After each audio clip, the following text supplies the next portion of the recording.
धर्मराज के पूछने पर भगवान श्री कृष्ण बताते हैं पुत्रदा एकादशी बहुत ही लाभदायक है, मंगलमय है।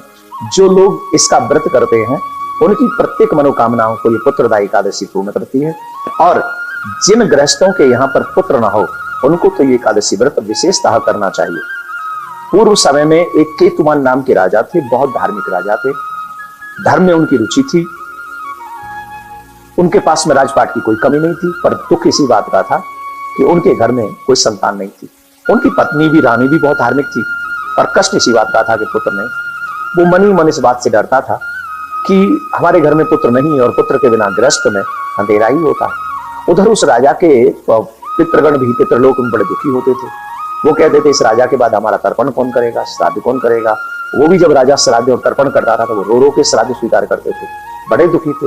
एक दिन राजा बहुत दुखी हुआ और इस सोचा बिना पुत्र से गति लोक, इस लोक में बिना पुत्र की गति नहीं होगी। तो एक दिन राजा वन में भ्रमण कर रहा था, और जब राजा वन में भ्रमण कर रहा था तो वहां एक, जैसे ही वन में गया तो उसके दाएं अंग फड़कने लगे। उसे लगा कि कोई ये तो शुभ संदेश है, एक जो सगुन होता है पुरुष का दायां अंग फड़के। तो जब राजा आगे गए तो वहां पर सरोवर में कुछ ऋषिगण उनको स्नान करते हुए दिखाई पड़े। तो उन ऋषियों को उन्होंने साष्टांग दंडवत किया। तो पूछा आप कौन है? तो उन्होंने बताया कि हम ऋषिगण हैं और हम आज पुत्रदा एकादशी के व्रत पे एक स्नान करने के लिए आए। राजन तुम कौन हो, बताओ तुम क्यों दुखी से लग रहे हो? तो उन्होंने कहा महाराज मेरे पितर रोते हैं, मेरा मन अशांत है, पुत्र के बिना घर में अंधेरा रहता है, कुछ भी समझ में नहीं आता। वो राजपाट, सुख संपत्ति, धन वैभव, ऐश्वर्य सब कुछ समझ में नहीं आता, इससे मेरा मन हर्षित नहीं होता, मैं क्या करूं?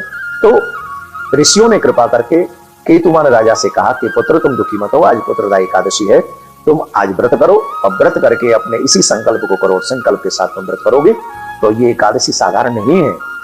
ये एकादशी सिर्फ एक व्रत ही नहीं है, ये भगवान के अंग से निकली हुई दिव्य शक्ति है। कृष्ण तो नहीं है पर कृष्ण से मिलाने में संपूर्ण सक्षम है। इसलिए तुम पुत्रदा एकादशी का व्रत करो। ऋषियों की आज्ञा मानकर उस राजा ने एकादशी का व्रत किया और 9 महीने के बाद ही उसके घर में एक सुंदर राजकुमार उत्पन्न हुआ, और वो राजकुमार बहुत ही धार्मिक और धर्मनिष्ठ था। तो भगवान श्री कृष्ण कहते हैं धर्मराज, पौष मास की शुक्ल पक्ष की एकादशी को पुत्रदा एकादशी कहते हैं। जो मनुष्य इस एकादशी के व्रत को करता है निश्चित उसके मन में जो मनोरथ होते हैं उसे तो पूर्ण होता ही है। साथ में अगर कोई पुत्र के बिना कोई गृहस्थी है तो उसे अधिक मन लगाकर ये व्रत करना चाहिए। एक और बात, अब ये बात आ रही है कि 9 जनवरी को या 10 जनवरी को एकादशी है, तो एकादशी तो 9 जनवरी को ही प्रारंभ हो रही है, परंतु हम 10 जनवरी को व्रत करने वाले, क्योंकि उदया तिथि 10 जनवरी को होने वाली है, पर महाद्वादशी व्रत 11 को है। अगर निम्बार्क संप्रदाय में कहते हैं महाद्वादशी का व्रत बहुत श्रेष्ठ माना गया है, तो आप चाहे तो 10 और 11 दोनों दिन व्रत कर सकते हैं, अथवा 10 तारीख को एकादशी का व्रत करेंगे 10 जनवरी को, और 11 जनवरी को जो पारायण का समय रहेगा वो पारायण का समय रहेगा सूर्य उदय के पश्चात 6:43 से 8:10-15 तक आप ये व्रत पारायण कर सकते हैं। तो भगवान से प्रार्थना करते हैं कि एकादशी का ये व्रत आपके लिए मंगलमय हो।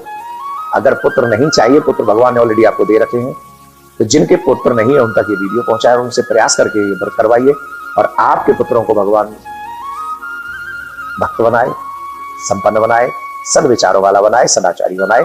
ऐसी प्रार्थना करते हुए आप सबके लिए मंगल कामनाएं।